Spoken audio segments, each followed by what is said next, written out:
I'm Brad Rudin with Integra Cooperative, and we're out in the field plots today looking at some phosphate treatments.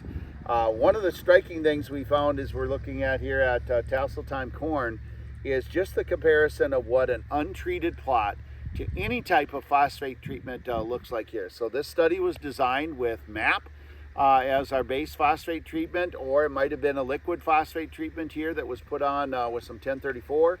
And then treating versus an untreated is really the first comparison to take a look at. In our untreated map here, we can just see we have a lot smaller plant, lot smaller root development, and just putting any treatment out without even knowing which ones these are, we can see the difference in the root mass, we can see the difference in the stalk diameters, and then we can get into looking at different products in here from that point forward.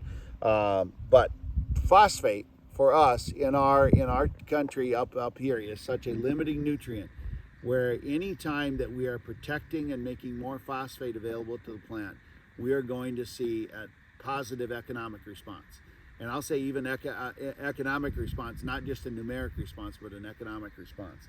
And making more phosphate available is a key, even in a fairly high nutrition area like Brown County, versus some other areas where we may struggle maybe a little bit more with nutrition.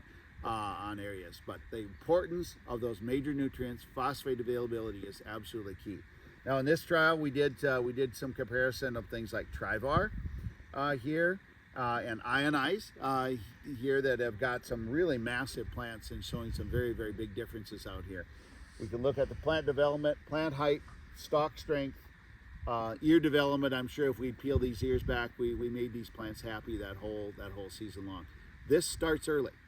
We need to get these plants off to a good start, as we've always, I'm sure people have heard, says corn can never have a bad day.